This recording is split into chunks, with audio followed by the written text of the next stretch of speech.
Efendim iyi pazarlar. Gençlik Rüzgarı programında çok farklı bir bölümde yine birlikteyiz. Neden çok farklı? Çünkü bugün bir değişiklik yapalım dedik. Programı kaptırdım. Ben açayım dedim. Sevgili Neredeyim? doktorum Melih Şengül'ün Kimin yanındayım? ofisindeyim. Güzeller güzeli Seray Sever'in yanındayım. Evet böyle ama bir şey söyleyeceğim. Böyle yakışıklı partner de alınır değil mi? Vallahi verdim programa. Şimdi- Hadi bakalım ne yapıyoruz? Ya niye sunucu olmak istedim? Böyle rol kapmak istediğimden değil. Aslında onca şey anlattık. Aslında söylediklerimi tamamlamak için farklı branşlardan konuklar almalıyız. Alıyoruz. O yüzden böyle birlikte sunalım. Biz konuk Aynen. alalım. Ben de bütün merakımı gidereyim. Evet. Bugün Çok değerli bir sanıyorum değil çok mi? değerliden Yunus? öte efendim Değerli, çok değerli. Profesör Doktor Korkmaz Sayınsu. Benim Merhaba. de kendisi hocam olur ve çok O zaman böyle biraz daha böyle Teşekkür- usturuplu oturmanız gerekiyor karşısına lütfen rica edeceğim. Ama hocam, çok da iyi arkadaşız. Evet, çok hocam iyi öyle arkadaşız. öğrencileri biraz böyle hizaya sokmak lazım. Benim Sonra çok programı iyi arkadaşım kaptı. oldu o yüzden. Öyle mi? O yüzden hiç sıkıntı yok. Beni biraz bu işlere o bulaştırdı, bu fonksiyonel. Çok iyi vesaire. yapmış. Şimdi çünkü neden biliyor musunuz? Ortodonti alanında fonksiyonel düşünce yapısı çünkü uzun süreli tedaviler olduğu için öyle değil mi Evet tabii. Korkmaz abi? Ya biz bir yere kadar tedavi yapıp bir yerden sonra tıkanıyorduk. İşte o tıkanıklığı Melih çözdü sağ olsun. Yani ben hani bir arayış içindeydim. İşte bundan yaklaşık 7-8 sene önce bir deniz otobüsünde karşılaşarak maceramız başladı. Şimdi tabii biz tek Dokunuşlar. başımıza işte Melih de öyle, ben de öyle. Yani bir hastayı A'dan Z'ye tedavi etmemiz pek mümkün olmuyor birçok durumda. O yüzden interdisipliner yani birçok uzmanın beraber çalıştığı ya da çözmeye çalıştığı vakalar var, olgular var. İşte onlarda böyle tek başımıza kaldığımız zaman tıkanıyoruz. İşte ne zaman ki böyle beraber çalışmaya başladık, çok daha şu anda mesleğimi severek yapıyorum. Bence Çok Melih daha de iyi belki- sonuçlar da çıkıyordur Güven çünkü. içinde. Tabii yani oluyor. sonuç itibariyle yani sonuçlarımız çok daha iyi çıkıyor yani ama bu bizi daha da tatmin eder hale geldi. İşte bu eksiklik vardı bizde ama daha sonra işte bir takım oluşturarak işte Melih bunun en önemli parçalarından biri. Tabii sadece biz Melih'le 2 kişi değiliz, işte Hayrettin var fizyoterapist olarak, işte bir cerrahımız var.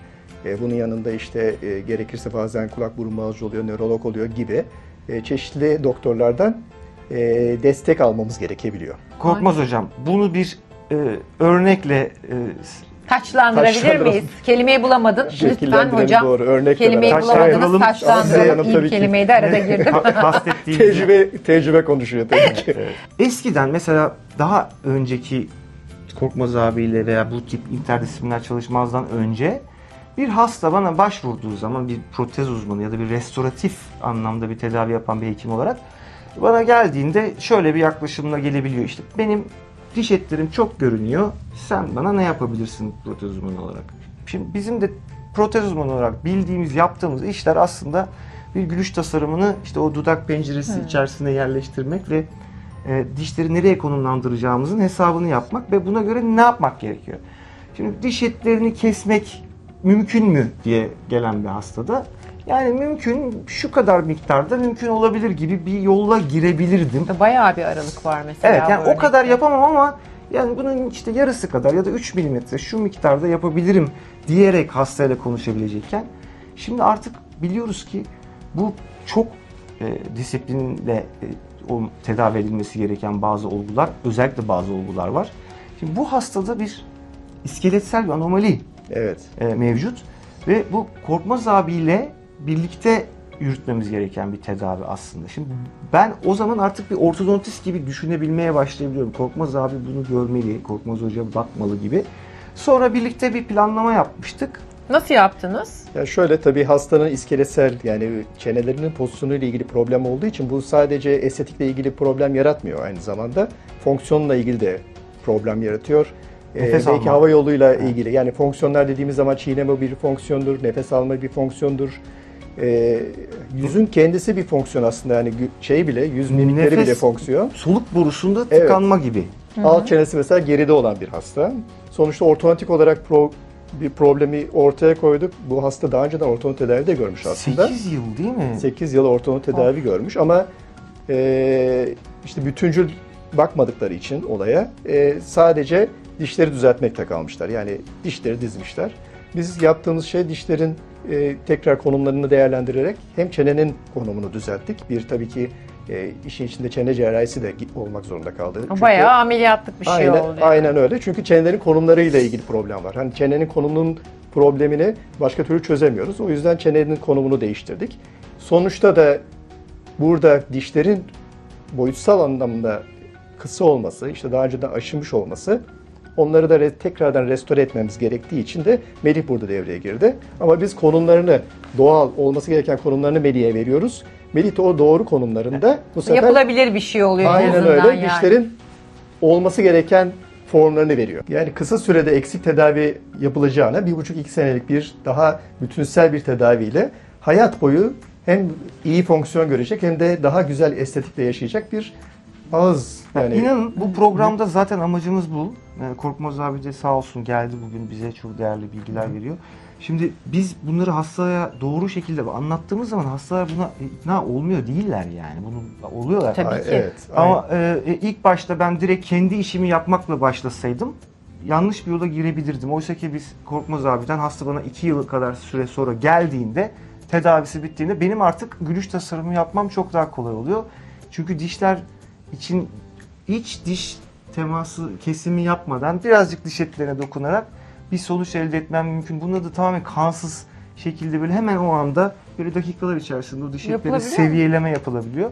Şimdi esas tedavinin sonunda ben bir hafta içinde bir şey yaparak esas puanı ben alıyorum genelde.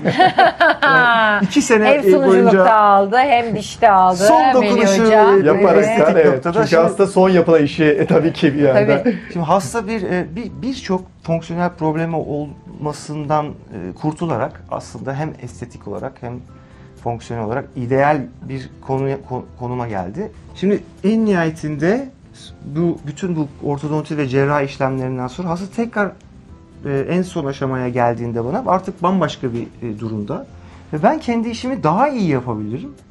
Daha doğru yapabilirim. Hastaya daha az temasla, daha az diş eti, Evet. diş keserek Ve daha çok az daha güzel sonuca ulaşılabiliyor Aynen. anladığım sonucunun kadarıyla. sonraki hali aslında gerçekten yaşamını çok her açıdan değiştirdi hastamızın. Evet. Yani sosyal medyadaki özgüveni, hayata bakışı yani çok sevdiğimiz de bir hastamız. Çok mutlu bir şekilde. Sonuçta tabii hem hastanın Bir- psikolojisine de etki ediyorsunuz. Kesin. Etmez mi yani Dolayısıyla güzel pozitif gülebilmek? anlamda Onu hep konuşuyoruz her bölümde Evet. değil mi? Ne kadar önemli çok dişler. önemli bir şey. Her şey Kendine güvenli bir gülüş güzel dişlerden geliyor. evet her şey kendine güvenle başlıyor.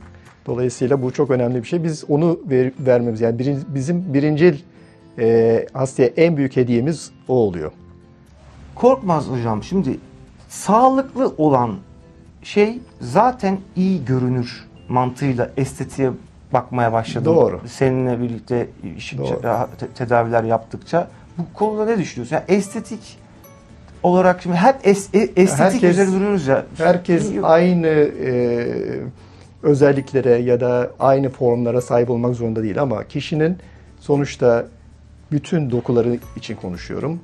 Bunlar sağlıklıysa, formları yerindeyse ve doğru yerlerde duruyorlarsa o zaman zaten bu kişi hem sağlıklı hem de estetik olarak güzel tabir ettiğimiz yapıda oluyor. Dolayısıyla hastada bir problem varsa işte bu sonradan kazanılmış olabilir ya da doğumsal olabilir. İşte bu gibi durumlarda yani formu bozuk ya da işte konumu bozuk bu tip durumlarda estetiği yakalamak hani tabiri caizse aslında estetiği değil daha çok fonksiyonu yakalamaya çalışıyoruz biz. Yani fonksiyonu yakalamak için hem konumunu düzeltmemiz gerekiyor hem formunu düzeltmemiz Ondan sonra gerekiyor. estetik de daha kolay oluyor değil mi yani beraberinde zaten? geliyor zaten. Hocamın Kolay dediği olmuyor. gibi. Evet, Beraber doğru. geliyor. Yani biz formuyla yerini konumlandırdığımız zaman yani iyi formda ya da olması gereken formda düzgün konuma getirdiğimiz zaman zaten estetik beraberinde geliyor. O yüzden hastalar belki hani birincil öncelik estetik için geliyorlar belki bize. Ama bizim bakış açımız daha çok hani o dokunun hangi dokuyla ilgileniyorsa hekim o dokunun formu sağlıklı mı ya da düzgün mü? Konumu doğru yerde mi? Biz ona bakıyoruz. Zaten doğru onları fonksiyon görüyor işte mu? hani puzzle gibi dedim ya o puzzle'ları doğru yerlerine yerleştirdiğiniz zaman zaten sonuç ortaya çıkan sonuç hem fonksiyonel Parçalar doğru olunca hem de bütünde- estetik bir sonuç oluyor. Tabii. Efendim haftaya farklı konuklarla yine diş hekimliği alanında son gelişmeleri ve en toplumu bilgilendirici anlamda yaptığımız bir programda güzeller güzeli sunucu partnerim diyeyim artık. Partnerimle beraber haftaya görüşmek üzere. Haftaya Hoşçakalın. görüşmek üzere.